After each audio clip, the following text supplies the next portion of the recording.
Bienvenue dans le podcast Tech de Ayrton. Je suis Charlie Ami, CTO chez Ayrton, une société d'ingénierie spécialisée dans l'Internet des objets et la conception de produits intelligents. Dans cette série, nous discutons librement des sujets techniques qui nous animent dans le quotidien de nos projets. Des échanges libres et sans filtre. Pour en savoir plus sur nous, rendez-vous sur le site ayrton.fr. Bonne écoute. Alors bonjour, aujourd'hui on est dans les locaux de la French Tech Alp à Grenoble avec Romain Huet. Bonjour Romain. Bonjour Charlie. Alors merci de nous accueillir. Peut-être pour commencer, la French Tech Alp, comment est-ce que tu présentes ça aujourd'hui ? On connaît tous la French Tech et French Tech Alp, comment vous vous situez et comment ça se construit ? Je suis ravi de vous accueillir ici au totem de la French Tech Alp Grenoble, dans notre bâtiment totem de la French Tech, qui est un bâtiment qui répond à une mission. Tu me demandes ce que c'est que la French Tech. La French Tech, je vais recontextualiser en disant que c'est une mission gouvernementale qui est née en 2013. On fêtera nos 10 ans en fin d'année à l'initiative d'Emmanuel Macron et Fleur Pellerin. Donc, quand François Hollande était président, l'idée c'était de parler d'entrepreneuriat, de fonder des écosystèmes favorables aux entrepreneurs pour créer un cercle beaucoup plus vertueux pour qu'on puisse avoir des sociétés innovantes, des startups qui viennent un peu rivaliser, concurrencer les startups américaines, les grandes boîtes qu'on pouvait déjà connaître à l'époque. L'idée c'est de mettre en relation des écosystèmes pour qu'ils se parlent un peu plus. C'était très digital à l'origine, maintenant c'est plus tech, impact, les choses ont un peu changé en 10 ans. On pourra discuter de ça, ouais, je pense. Effectivement. Et du coup, nous, on est un relais ici à Grenoble et dans le sillon alpin. On est French Tech Alp et nous, on est une des entités du collectif alpin constitué de 5 villes. Et sur Grenoble, on est là pour animer cet écosystème de start-up, faire rayonner l'écosystème, fédérer et être à la croisée des chemins sur pas mal d'acteurs aussi grenoblois du bassin, incubateurs, accélérateurs, financeurs. Il y a un rôle qui est très local de mise en relation des personnes, c'est ça ? Des personnes qui veulent innover, qui ont des idées, qui veulent lancer une initiative, et puis de l'autre côté, des relais d'aide. Tout à fait. Et nous, on accueille, on se veut comme le guichet unique de la tech ici sur Grenoble. Quand vous avez une envie d'entreprendre, faire quelque chose, on pousse la porte du totem, on vient voir la French Tech et on dit écoute, moi j'ai un projet, hardware, software, où est-ce que je peux trouver un financement ? Les French Tech, les capitales French Tech ne distribuent pas d'argent, le bras armé c'est la BPI pour ça. Mais on va se dire, tiens, là tu es éligible à la bourse French Tech, tu peux aller voir ce correspondant local de la BPI. Tiens, là ton pitch, on a aussi parfois des moments où on fait des petits concours de pitch, on fait des choses comme ça en disant voilà, je pense qu'il ne faut pas que tu ailles voir un investisseur maintenant parce qu'on ne sait pas si tu fais du B2B ou du B2C et on est là aussi pour accompagner, pour toujours collectivement, on ne fait jamais ça tout seul, voilà, pour orienter les entrepreneurs qui veulent se lancer et aussi, on en reparlera, animer des dispositifs de l'État qui émanent de la mission French Tech, qui est une mission qui dépend du ministère de l'économie et des finances et de la transition numérique. Ok, alors les entrepreneurs aujourd'hui, là en 2023, que vous rencontrez, c'est quoi les grands sujets à leur niveau ? C'est quoi les challenges, les difficultés sur lesquels vous les accompagnez ? Alors, tous les ans, on publie une étude panorama, une étude d'impact un peu sur le sillon alpin. On va un peu voir quels sont les besoins, on va sonder nos entrepreneurs, nos startups. On a à peu près identifié 700 startups sur le sillon alpin. La première problématique de toutes ces startups, c'est le financement. Voilà, c'est le premier point et de très loin sur quels sont mes besoins. J'ai besoin de financement, j'ai besoin de lever des fonds, j'ai besoin d'argent pour pouvoir développer mon produit, pour pouvoir me staffer et pour pouvoir recruter. Donc première grande thématique qui reste incontournable, c'est de l'argent. Du coup, pour faire avancer les choses. Le nerf de la guerre. Le nerf de la guerre, effectivement, et je pense que c'est pas nouveau, mais effectivement, c'est quand même la première préoccupation. Deuxièmement, c'est aussi recruter. Par exemple, j'ai beaucoup de demandes entrantes il faut que je trouve un CTO, il faut que je trouve un associé, comment je fais, comment je trouve des gens, comment je m'entoure des bonnes personnes. Et ça, c'est une vraie thématique, problématique peut-être pour certaines personnes quand ils sont un peu seuls. Ils ont développé une idée un peu dans leur tête. Et voilà, il y a plusieurs profils. J'ai rencontré dernièrement quelqu'un qui partait d'un grand groupe qui disait moi, je vais me lancer, par contre, il me faut des gens autour de moi. Donc, autour de la French Tech, ce qu'ils peuvent trouver, c'est un écosystème favorable pour faire des rencontres et du réseau, pour pouvoir se dire tiens, j'ai besoin d'un bon business développeur, potentiellement, je vais le trouver là en faisant du réseau, en allant voir des écosystèmes. Voilà. Alors sur la partie staffing dans le désordre, sur la partie recrutement, c'est quoi les profils qui manquent aujourd'hui ? Est-ce que vous voyez plutôt des personnes très techniques et qui ont besoin de la partie business ou à l'opposé, des équipes où ce serait plutôt les compétences techniques, métiers qui manqueraient ? Alors ici à Grenoble et dans le bassin grenoblois, on a la chance d'avoir des gens très bien formés. On a beaucoup de grandes écoles, beaucoup d'écoles qui forment au métier du numérique, qui forment des devs. Mais une initiative, je repars un tout petit peu plus bas en 2017, une l'initiative de la French Tech Alpes Grenoble, ça avait été de fonder un campus du numérique parce qu'on avait identifié en 2017-2018, on manquait de devs. Bon, c'était aussi partout en France, mais surtout dans le bassin grenoblois, avec beaucoup de sociétés innovantes. D'accord. Donc il y avait un manque de personnes formées au métier du dev, donc ce sont des compétences fortes. C'est encore le cas, c'est un métier en tension, on le sait, il y a énormément de projets software qui naissent, la plupart des projets sont software aujourd'hui et il y a encore un grand besoin de dev, d'aller chercher, de trouver le bon dev. Dans mon ancienne boîte, on a cherché pendant plus d'un an un lead dev React Native qu'on n'a jamais pu trouver. Donc c'est intéressant aussi d'avoir des acteurs qui peuvent nous aider à staffer. Tu parlais de business developer, effectivement, et ces compétences-là, parfois aussi, je recadre un petit peu dans le cadre de la French Tech, c'est que tu vas avoir des gens qui vont partir d'une compétence métier très forte, mais qui vont avoir potentiellement peu de notions en business, au-delà de business administration, enfin comment monter ma boîte, comment trouver, on n'a pas forcément un DAF directement dans sa boîte, mais ce que je vois, c'est qu'il y a aussi beaucoup, par exemple, de CFO part-time qui sont sur Grenoble, qui interviennent dans plusieurs boîtes pour direction financière, et qui sont ces très bons relais pour t'aider à trouver des fonds, pour t'aider à trouver des financements BPI, des relais, puisque ce sont des gens qui sont très bien formés à ça, effectivement. Et toi, quand tu es entrepreneur et que tu as lancé ton produit et que tu as la tête dans le guidon pour une fois que tu as fait ton POC, une fois que tu as fait ton MVP, se dire maintenant il faut faire un proto fonctionnel, donc tu es là-dedans et parfois tu n'es pas qualifié pour aller chercher des fonds et chercher les bons financements. Alors, c'est quoi les programmes de financement Qu'est-ce qui est disponible aujourd'hui qui ne l'était pas il y a quelques années Comment est-ce que les choses évoluent là-dessus ? On a la chance effectivement d'avoir la BPI, qui est un des premiers gros relais en termes d'investissement pour l'innovation, un support et soutien de l'innovation. Et nous, à la French Tech, on est là pour accompagner ces entrepreneurs, pour leur dire s'ils sont éligibles ou non à des programmes, pour leur dire que ces programmes existent aussi tout simplement, qu'on peut très bien bénéficier d'une bourse French Tech de 30 000 euros, d'une bourse émergence de 90 000 euros, d'un programme qui s'appelle French Tech Seed, qui est un programme de la mission French Tech qui te permet d'aller voir, quand tu es en phase de seed, pré-seed, d'amorçage, d'aller voir des investisseurs, des business angels, de connecter les gens, d'animer un programme aussi, un dispositif national qui s'appelle French Tech Rise, qui te permet une fois par an sur la capitale d'aller faire un concours où tu peux postuler et si tu gagnes, si tu es sélectionné pour monter à Paris, tu as une réunion avec des investisseurs et des VC, des business angels triés sur le volet, puisqu'on sait que c'est difficile de faire venir des VC en région. On a ces programmes d'accompagnement à destination des entrepreneurs pour donner des fonds ou faire de la mise en relation. Du coup, 10 ans de French Tech, tu disais ? Tout à fait, ouais, en fin d'année. C'est plus facile aujourd'hui de se faire financer une idée de start-up et une initiative comme ça que ça l'était il y a 10 ans ?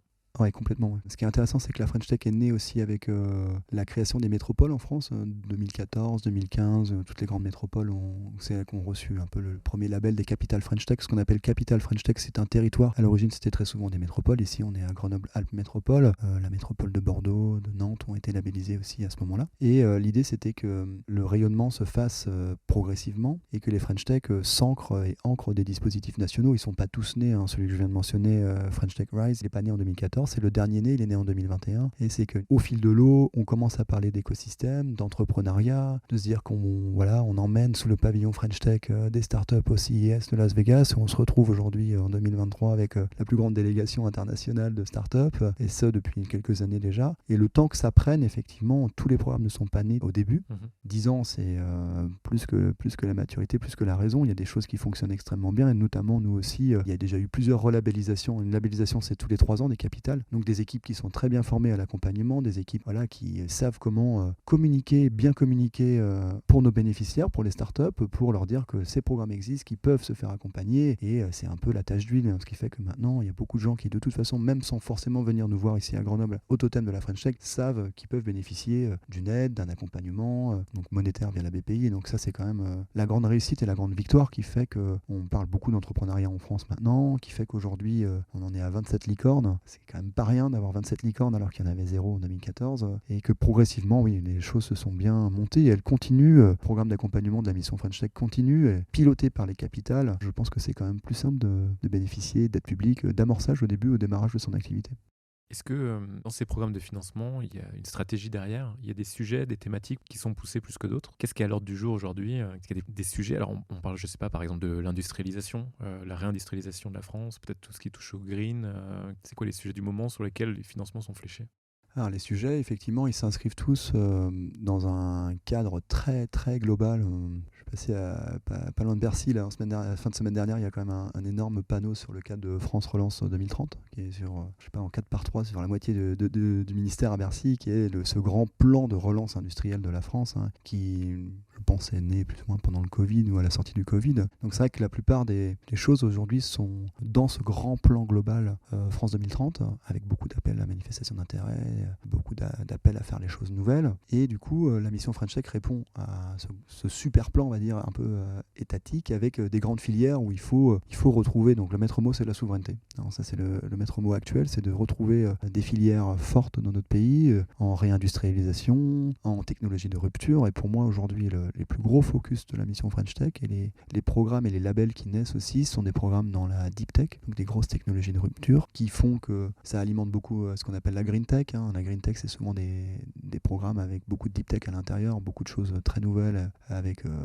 à la fois de l'intelligence artificielle, des nouveaux modèles, des nouvelles façons de faire. Il y a l'agriculture aussi. On parle beaucoup des programmes agri-vin, donc sur l'agriculture nouvelle, on sait que c'est un vrai sujet. La santé connectée, c'est le programme Health 20, donc du coup en anglais Green 20 et Agri 20, donc du coup ils les appellent. Il va falloir les renommer ces programmes. Il faudra peut-être les renommer. Donc au niveau international, les programmes de la mission French Tech restent en anglais. Est-ce que tu peux nous donner quelques exemples pour toi d'entreprises qui illustrent bien ces nouveaux créneaux, ces nouveaux positionnements? Ouais, on a un exemple incroyable sur Grenoble dont on est très fier, c'est l'entreprise Vercor. Vercor qui fait des batteries nouvelle génération pour la mobilité, les mobilités douces et les véhicules électriques. Vercor, ce sont des anciens du CEA qui ont cofondé cette boîte en 2020 et qui a déjà levé aujourd'hui en 2023 plus de 400 millions d'euros et qui va faire une gigafactory. Donc on parle de réindustrialisation aussi dans les grandes thématiques. Et au niveau de la réindus, ils font une gigafactory à côté de Dunkerque, parce qu'en Auvergne-Rhône-Alpes, et notamment dans le bassin grenoblois, on n'a pas de foncier. C'était un grand sujet. Il faut pousser les montagnes. Il faut pousser les montagnes et c'est compliqué, effectivement. Donc du coup, non, ils sont partis monter une gigafactory sur Dunkerque. Et c'est effectivement une boîte qui vient d'intégrer le classement du Next 40. C'est un peu le classement shadow du CAC 40 pour les startups. Et le FT 120, c'est deux grands programmes de la mission French Tech qui permettent de mettre en avant ces startups au niveau mondial et de leur donner accès à du marketing, à de la com et de les mettre en avant, de faciliter aussi, je pense... peut-être dans le cadre de visites diplomatiques, de les inviter à des visites diplomatiques pour parler de leur techno, parler de comment ils ont fait. Donc Vercor et la grande réussite Green Tech, qui font des batteries effectivement, mais qui s'inscrivent dans un cadre de transition. Donc sur la transition, faire des mobilités plus douces et des mobilités décarbonées. On a aussi sur le bassin grenoblois une autre boîte qui s'appelle Aledia. Ce sont aussi des anciens chercheurs du CEA. Aledia, qui est une start-up qui fait des écrans nouvelle génération avec microfibres de silicium et qui permettent de faire des écrans qui sont moins compliqués à fabriquer, qui sont utilisables plus longtemps et qui consomment moins. Donc en gros, pas tout à fait forcément green tech, mais qui ont un impact en tout cas sur les devices de demain, sur les écrans et tout ce qui est téléphone, écran d'ordinateur. Donc eux, pareil, viennent d'intégrer le programme FT120. Et beaucoup d'autres boîtes du bassin grenoblois identifiées green tech dans le programme de la mission French Tech, que l'on a mis à l'honneur l'année dernière dans un sommet des green tech le 13 décembre 2022 à Grenoble, qui permettait de mettre en lumière la promotion Green 20 du gouvernement donc de 2022, où sur une promotion de 22-23 startups identifiées green tech, on en avait un quart sur le sol grenoblois, qui témoigne d'une grande vitalité du territoire grenoblois sur ces sujets. Comment Grenoble se positionne à l'échelle nationale justement sur ces sujets? C'est quoi la couleur de Grenoble sur son innovation, sur les entreprises qui sortent du bassin? Grenoble historiquement est connue comme une ville de la microélectronique en France, une ville qui a été très novatrice aussi sur l'informatique, sur l'IA, un peu ce côté Silicon Valley à la française. Et effectivement, Grenoble est une ville intéressante au niveau de l'état d'esprit, des expérimentations. Depuis les années 70, c'est une ville qui innove, qui expérimente. Je pense que c'est une ville qui est contrainte. On disait qu'on ne pouvait pas pousser les montagnes pour trouver du foncier. Effectivement, quand tu es dans un contexte encerclé de montagnes, ça demande de se poser des questions. On a des choix à faire. C'est une ville qui malheureusement souffre un peu de la pollution aussi en été. Donc potentiellement, ça pousse des acteurs à innover. C'est multifactoriel. Je ne dirais pas que Grenoble innove sur la green tech parce que Grenoble est touché directement par des thématiques de dérèglement climatique. Mais il y a une confluence historiquement des très grands acteurs comme le CEA qui s'est implanté dans les années 50. Et après des grands acteurs de l'innovation, de la microélectronique, ST Microélectronique, Schneider Electric, Atos, des grands labos, l'INRIA, et le MIAI, qui est un laboratoire multidisciplinaire de recherche en intelligence artificielle. Tous ces acteurs aujourd'hui permettent l'innovation et permettent aussi d'accueillir des talents de toute la France, mais aussi de l'étranger. C'est une ville très cosmopolite et très internationale, Grenoble, qui favorise, je pense. Les acteurs favorisent l'innovation et je pense aussi que les gens viennent sur Grenoble pour cette envie d'innover, puisque c'est le caractère innovant de la ville. Les gens viennent chercher quelque chose, un état d'esprit qui font qu'on a envie de casser les codes, de faire différemment. Potentiellement, c'est peut-être pour cela qu'on retrouve au son de boîte un peu green tech, deep tech et impact. Ok, donc un mélange qui est très intéressant et complètement en phase avec les problématiques du moment et les préoccupations d'investissement et de la French Tech. Dans ton passé, tu as eu quand même, t'as accompagné, tu as vécu des expériences d'entreprise dans le monde du hardware, du produit. Tu disais tout à l'heure qu'il y avait beaucoup d'initiatives aujourd'hui qui étaient autour du logiciel. Comment t'expliques déjà ça, cette prédominance du logiciel plutôt que du matériel? Est-ce qu'on est encore trop frileux à aller sur la voie d'imaginer des produits plutôt que du logiciel? Comment t'expliques ça? On est frileux, effectivement. Je pense que on a commencé l'entretien en parlant du premier besoin qui est le financement. J'ai eu la chance de bosser dans une boîte qui faisait du hardware qui s'appelle Lovebox, une start-up voilà, qui fait un objet connecté pour recevoir des messages et envoyer des marques d'affection à ses proches. Et quand on est dans l'univers du hardware, on parlait du financement, on sait que le hardware aujourd'hui c'est beaucoup plus difficile à financer. Tu disais, est-ce qu'on est frileux? Je pense qu'on est complètement frileux en France. Le hardware fait peur à des investisseurs. Je pense qu'on voit moins facilement le côté rentabilité peut-être d'un projet hardware versus les projets logiciels et SaaS. Aujourd'hui, on voit quand même assez rapidement les modèles économiques qui se font et l'aspect rentabilité grâce à la souscription, au modèle freemium. Et je pense que beaucoup de gens s'orientent vers ces modèles-là parce que c'est peut-être plus simple, parce que le hardware fait peur depuis la crise, et c'était déjà le cas depuis 2017 où il y a des ruptures d'appro. Mais depuis le Covid, on a quand même eu beaucoup de ruptures d'appro. Je parle même pas aujourd'hui du conflit en Ukraine qui fait que les matériaux ont pris 30%, que c'est beaucoup plus cher, que c'est plus difficile de prototyper. Donc voilà, il y a beaucoup de freins. Après, il y a de l'indus, après, il faut passer à l'échelle. Et je pense que tout ça, ça demande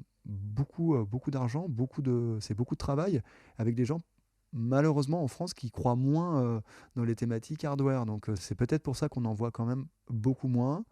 Ça me déçoit un peu parce que j'aime beaucoup et je trouve que le hardware, s'il est bien conçu et si tant est qu'il réponde à vraiment des vrais besoins, est quelque chose qui m'intéresse et sur lequel je pense qu'il faut qu'on continue de parler et qu'on ne soit pas peut-être focus simplement software. Et je pense que pour ça, il faut en discuter, il faut savoir quels sont les acteurs qui peuvent accompagner, voilà, peut-être aussi parler d'investissement. Il y a certainement des fonds d'investissement qui n'investissent pas que dans des projets software qui ont une meilleure rentabilité peut-être au départ. Est-ce que tu vois des idées qui arrivent comme ça, qui sont exprimées sous forme d'une solution logicielle et qui sont réorientées derrière sur un produit, de se dire en fait cette technologie que vous avez, elle trouverait tout son sens dans du matériel, dans un équipement. Ça arrive ça? Ouais, ça arrive de temps en temps. J'ai la chance de pouvoir aussi participer au comité de sélection de l'accélérateur / incubateur du Village by CA ici à Grenoble. Et ils incubent une start-up aujourd'hui qui, je ne pourrais plus dire son nom, mais c'est quelqu'un qui vient du sport de haut niveau, qui était hockeyeur au Brûleur de Loup, qui avait potentiellement réfléchi à des programmes pour les sportifs de haut niveau, des programmes d'entraînement, de training un peu avec gamification, se dire avec une app, je vais gamifier un peu si aujourd'hui je fais X aller-retour avec, je sais pas, dans le cadre d'un hockeyeur peut-être sur la glace de démarrage à froid pour repartir, donc de monitorer des choses et se dire via une app, je vais avoir un peu un côté, je vais améliorer ma performance, je vais améliorer ma performance d'entraînement, je peux aussi le partager avec mes followers, mes fans, ma communauté, donc c'est des choses intéressantes. Et c'est quelqu'un qui du coup a lancé un produit software aussi, un produit hardware, pardon, qui a lancé une espèce de petite box qui permet de monitorer des déplacements. Et c'est de se dire qu'il y avait un très bon couple, je trouvais, entre ce que le software pouvait apporter dans sa solution, sur le côté un peu gamification, et sur ce que le hardware va apporter dans le produit, qui est un produit assez complexe, qui fonctionne avec des LED, qui te permettent d'avoir des points pour faire des déplacements. C'est aussi pour les footballeurs, donc il y a pas mal de choses qui permettent aussi d'être en autonomie, mais cette petite box te permet d'avoir un programme d'entraînement, d'avoir des choses matérialisées via, je crois même qu'il y a un laser ultrason dedans, donc il y a des choses comme ça qui font que le combo hardware-software, pour moi, est très riche. Je crois beaucoup dans leur projet. Évidemment, quand on commence un projet qui est à la fois un peu des deux, il faut parfois un peu savoir où est-ce qu'on va mener son attention. C'est difficile de tout mener de front quand on est en phase de levée de fonds aussi. Parfois, C'est beaucoup de complexité. oui, aussi en matière de recrutement, est-ce qu'on focus plus sur le soft embarqué du device, parce que c'est là la valeur ajoutée pour le sportif, ou est-ce qu'on focus plus sur l'aspect gamification et cosmétique de l'app, puis se dire, tiens, potentiellement, je le partage à mes fans et je le monétise aussi. Donc, faut se focus. Mais je trouve qu'il y a encore des très bonnes choses où le software et le hardware se complètent de la meilleure des manières.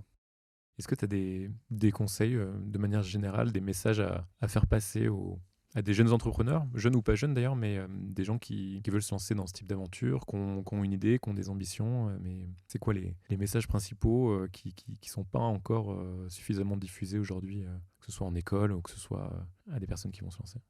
Alors, je pense de leur dire qu'effectivement, il y a. Alors, je vais parler French Tech, mais il n'y a pas que ça. Nous, on est un agrégateur aussi au sein d'un écosystème. On va être une porte d'entrée d'un écosystème. Mais dire à des gens qui veulent se lancer, jeunes ou moins jeunes, qu'il y a énormément d'acteurs dans une ville comme Grenoble et sur l'ensemble du bassin de l'arc alpin, on a énormément de structures d'accompagnement publiques et privées qui parlent d'entrepreneuriat, qui peuvent vous accompagner. Il ne faut surtout pas partir seul, alors, à moins d'être très très bon et de connaître beaucoup de choses. Certains réussissent tout seuls. Voilà, on connaît tous des grandes réussites un peu de noms de l'histoire qui ont commencé tout seuls dans leur garage, mais bon, je ne sais pas si c'est plutôt du storytelling. Donc, globalement, on a besoin d'être accompagné et ne pas hésiter à pousser la porte des écosystèmes French Tech, de venir discuter du projet, de savoir qu'il y a énormément de financement. On a la chance d'être un pays très innovant aujourd'hui, la France, et d'avoir la BPI qui finance, mais de manière quasi inconditionnelle aujourd'hui tous les projets. C'est-à-dire qu'il faut vraiment aller voir la BPI, il faut venir nous voir, il faut aller voir les incubateurs, les accélérateurs. Ils ont beaucoup de choses.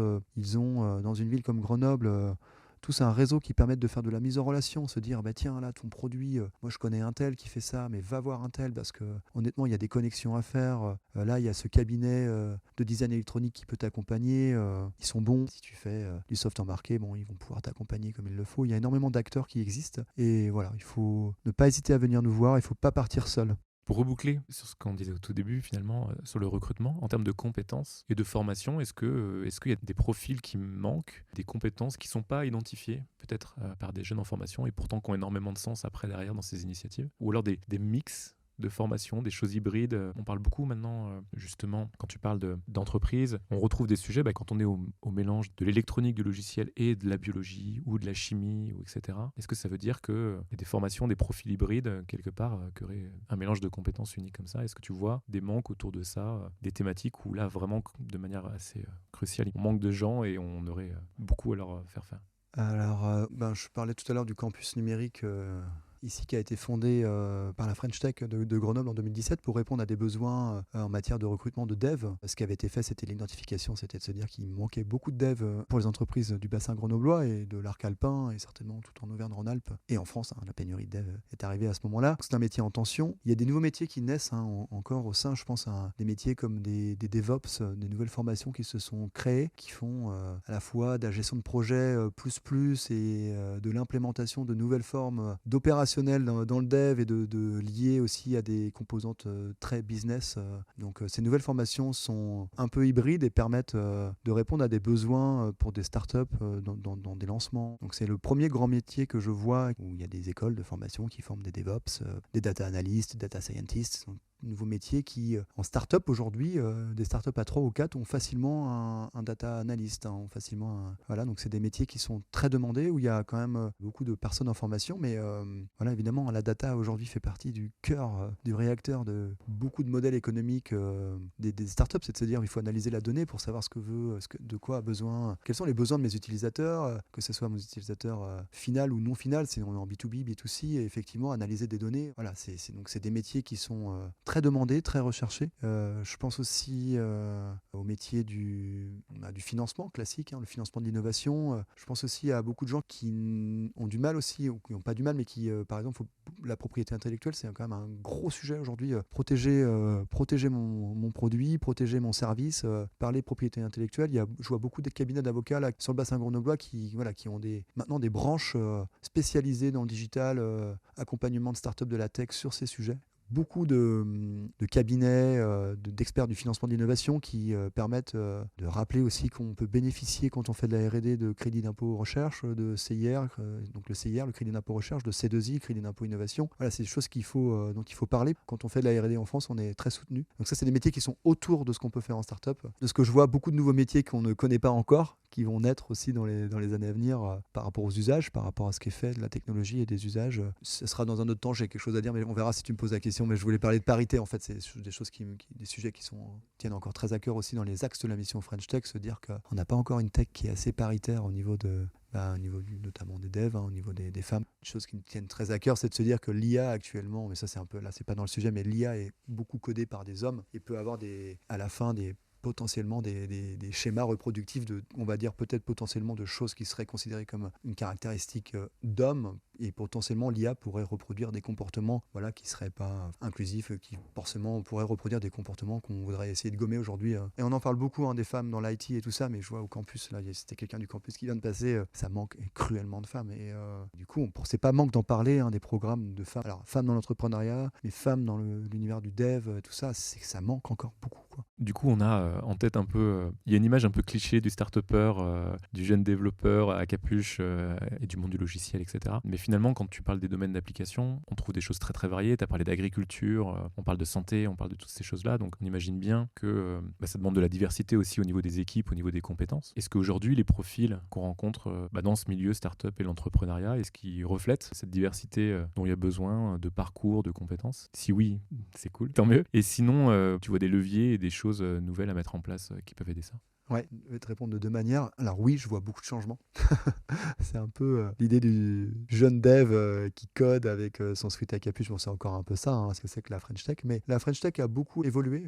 Parfois, on parle de Startup Nation, effectivement, qui sont des choses qui peuvent faire sourire. Mais les programmes et les dispositifs de la French Tech permettent aujourd'hui d'aller chercher la ressource là où elle est. Et je pense beaucoup sur l'agriculture. C'est quelque chose qui me tient très à cœur. Moi, je ne suis pas du bassin grenoblois, je suis breton d'origine. Et la Bretagne est une terre très agricole. Et aujourd'hui, une des forces dans les programmes Agrivin, par exemple, c'est d'aller se dire qu'il y a des personnes qui viennent du monde agricole qui sont quand même plutôt très loin du monde de la French Tech. Aujourd'hui, les agriculteurs sont très bien formés, beaucoup à un niveau ingénieur, même dans l'agronomie, et beaucoup, en partant du terrain, se disent « Ah là, mais moi je vois quelque chose là dans ma pratique quotidienne, dans mon exploitation, une ferme, sur des objets, je pense à des tracteurs connectés ou des choses comme ça, et se dire « C'est parti du terrain ». Je ne vais pas te citer de tête, j'en ai vu encore à l'occasion du salon de l'agriculture la semaine dernière, des gens qui, en partant du terrain, ont une super idée, elle est venue du terrain, elle est venue de l'agriculture, et on parle d'agriculture au sein de la French Tech. Et voilà, la French Tech, c'est pas réservé aux gens qui font un peu les schémas classiques, une école d'ingénieur, une école de commerce. On a un CTO qui a fait une école d'ingé et CEO qui a fait une école de commerce et qui monte parce qu'ils ont un projet de business, ce qui est très bien, mais ce qui était vraiment un peu l'historique un petit peu. Et maintenant, il y a une diversité des acteurs qui se lancent. Et parce que la French Tech, via ses programmes comme Tremplin, par exemple, un programme d'égalité des chances, Tremplin, c'est un programme de la mission qu'on opère nous ici en local, qui est d'aller chercher les talents là où ils sont, puisqu'on est persuadé qu'ils sont vraiment partout, ici à Grenoble, dans les quartiers prioritaires de la ville, mais aussi dans les zones rurales de revitalisation, les ZRR, d'aller chercher des gens qui, dans des zones rurales, on pourrait se dire qu'on ne vient pas start-upper quand on vient d'un village de 500 habitants, et qu'est-ce que c'est que d'être start-upper? De toute façon, c'est pas pour moi. Peu importe le terme start-up, start-upper, c'est de favoriser l'idée que potentiellement, il y a des très bonnes idées qui naissent et qui germent dans les territoires, qui sont loin du monde de l'entrepreneuriat. Les QPV, on va pas se mentir, on est loin du monde de l'entrepreneuriat pour des raisons d'accès à la formation, d'accès des ressources aussi qu'on peut avoir, puisqu'on n'a pas sur des gens qui vont potentiellement avoir l'accès tout de suite aux grandes écoles, y penser. Et puis aussi, on parle beaucoup de barrières mentales, celles qu'on se met. Et la French Tech va venir, à travers ces programmes, favoriser l'égalité des chances, faire germer des choses. Et on le voit aujourd'hui maintenant, on a des gens qui se disent « Mais moi, je suis légitime dans mon village rural à me dire que je vais monter ma boîte, ma start-up, potentiellement parce qu'ils ont entendu parler de nos programmes ou parce qu'ils ont été incubés grâce à un programme tremplin. Et potentiellement des jeunes et des moins jeunes issus des quartiers et qui vont se dire « Moi, j'ai toutes mes chances dans mon programme tremplin. » Et je pense que ça permet de diversifier la tech, de sortir de ce qu'était la French Tech et se dire bah voilà, c'est réservé à une certaine élite peut-être, et ça apporte quelque chose à l'ensemble de la société. C'est-à-dire que ces projets d'agriculture connectée ou des projets, je dis connectés parce qu'il y a la visée tech, mais parfois ils sont pas forcément connectés, mais ils vont apporter quelque chose au bien commun. On fait face à des défis majeurs, pour tout le monde le sait, d'un point de vue des règlements climatiques, comment on opère des transitions. Et je pense qu'on a besoin des talents de tout le monde dans tous les territoires. Tu parlais de souveraineté, donc on a parlé de réindustrialisation, on parle parfois de choses de low-tech, finalement réapprendre à faire des choses qu'on savait plus faire. Est-ce que la French Tech sait toucher ce genre de sujets finalement qui peuvent être très peu technologiques, plutôt des initiatives industrielles? Est-ce que vous arrivez à aider là-dessus? Ouais, ce sont des missions que l'on porte à travers la mission French Tech, des missions qui sont portées dans le cadre de la souveraineté, de la réindustrialisation de la France. On a bien vu que le Covid nous a permis de comprendre, et aussi les pénuries derrière ont permis de comprendre que de tout produire à l'autre bout du monde, c'était compliqué pour nos appros, pour rester souverain. On pense notamment à des médicaments, par exemple, quand on n'a plus de paracétamol en France, c'est un problème. Et se dire qu'il faut qu'on rebatte gratte un peu les cartes et je vois à travers ce qu'on peut faire nous comme actions, par exemple, c'est de se dire, par exemple, des startups, nous on touche moins les grands groupes à la French Tech, on est plutôt startup et PME, entreprises innovantes, mais on monte beaucoup de programmes à destination de la collaboration startup grands groupes et de se dire comment des startups, aussi des startups à impact, peuvent accélérer certaines transitions dans les grands groupes, peuvent leur dire, bah voilà, nous on a cette agilité, faire ruisseler l'agilité des petites PME startups vers les grands groupes. Donc l'an dernier, on a monté un événement qui s'appelait 2 jours pour l'impact, qui était sur l'accélération de la RSE et des transitions pour les grands groupes. Donc c'est de mettre cette force, ça va être de mettre en lien les startups et les grands groupes, de les faire se parler pour générer des idées. Je pense aussi à un collectif startup industriel qui s'est monté, qui est dirigé par Éléonore Blondeau, qui parle de réindustrialisation et de se dire les startups industrielles, de casser les codes aussi. Je voyais une infographie il n'y a pas longtemps sur ce qu'on imagine d'une startup industrielle avec la grosse industrie lourde et ce qu'est finalement une startup industrielle aujourd'hui, comme Vercor, qui fait de l'industrie, qui va faire des batteries à grande échelle dans des gigafactories. Enfin, on parle de gigafactories en France. Il y aura celle d'Aledia ici à Grenoble. Se dire qu'on se réindustrialise, que c'est aussi en partie la dynamique start-up agile qui permet aussi de retoucher des grandes thématiques que l'on a peut-être un petit peu laissé filer il y a 20-30 ans, à se dire que c'était moins cher de faire ailleurs. Donc là aujourd'hui, l'écosystème est beaucoup plus favorable et on comprend que c'est important, à la fois sur le point, pense à l'emploi, à la fois sur la souveraineté, à la fois aussi sur les enjeux climatiques, qui fait que quand on fait tout produire à l'autre bout du monde, il y a quand même un coût carbone qui n'est pas négligeable dans le transport. Quand on parle start-up, dans le terme même, il y a cette idée d'hypercroissance et d'atteindre une très très grande taille. Dans la réalité, on parle beaucoup de recréer un tissu avec des PME, des structures finalement de taille moyenne. Est-ce qu'on peut ne pas avoir l'ambition d'être une licorne, mais quand même trouver un accompagnement dans la French Tech ? Oh, mais surtout, alors surtout, là c'est intéressant, j'aime bien l'idée de représentation, mais c'est pas que de représentation, c'est vrai que quand on a la parole étatique, et l'idée c'est que à terme, on puisse concurrencer des startups américaines, créer un GAFA, les GAFA européens, français, donc c'est pour ça qu'on investit autant, c'est pour ça qu'on est rendu à 27 licornes, c'est pour ça qu'il y a des objectifs quanti qui sont fixés par le ministre, c'est de se dire, à l'horizon 2030, il faudrait peut-être 5 scale-up licornes, Centaure, nouveau nom aussi, qui touche, je sais pas, une rentabilité ou une valorisation boursière de plus de 5 milliards. On est beaucoup là-dedans d'un point de vue étatique puisqu'on veut absolument créer des fleurons dans notre pays. Ça, c'est la volonté ministérielle et c'est sur quoi il faut qu'on tende. Mais en local, parfois, ça peut faire peur. Et de ce que je vois, moi, dans ma pratique quotidienne, c'est des entrepreneurs qui veulent se lancer et qui disent « Ouh là là, moi, je suis pas start-upper », parce qu'ils voient que l'hypercroissance et que l'exit, c'est-à-dire je suis racheté par un grand groupe ou je fais une entrée en bourse. Mais l'exit, c'est pas que ça. Et je pense pour réindustrialiser la France, on a besoin d'un tissu de PME très forte et que ce n'est certainement pas un ratage que de monter une boîte qui a une visée innovante, qui va faire de l'hypercroissance au début, mais qui potentiellement reste à 25-30 collaborateurs et qui ne sera peut-être pas la nouvelle scale-up, mais qui, de toute façon, de par son produit et ce qu'elle vend, contribue à alimenter une nouvelle partie de l'économie et que c'est pas un gros mot que de devenir une PME. Et c'est très intéressant. Nous, on aime bien casser ces codes puisque beaucoup de gens se mettent des freins et des barrières en se disant « Oh là là, mais moi, je suis pas un start-upper » parce qu'ils ne voient que l'hypercroissance et la croissance à 3 chiffres. Et je pense que nous, on a vraiment à cœur de parler d'entrepreneuriat au sens large et que PME, c'est absolument pas un gros mot. C'est un mot fabuleux, je trouve, et ça crée de l'emploi. Et ça, si ton produit est bien et que tu grandis, mais tu fais pas de la croissance à 3 chiffres et que tu fais pas des levées en X millions d'euros tous les ans, c'est pas grave non plus et que tu as tout à fait ta place. Et je pense que c'est intéressant et qu'on revient beaucoup à ça quand même, qui est pas forcément la parole qu'on aurait si on écoute le ministre aujourd'hui. Eux, ils ont une volonté, mais qui est étatique et je comprends, c'est de d'avoir des fleurons. Et ça, c'est une certitude. Et les fleurons, ils n'existent que quand il y a de l'hypercroissance. Mais je pense que nous, à la French Tech, on a à cœur d'accompagner des gens qui se lancent, qui sont des entrepreneurs et qui ne seront pas tous peut-être des nouveaux Google ou Amazon. Ouais, c'est clair. Merci beaucoup Romain pour l'échange. Merci Charlie, c'était un plaisir de t'accueillir ici, d'échanger avec toi et puis merci d'avoir pensé à la French Tech et à moi. À bientôt. À bientôt.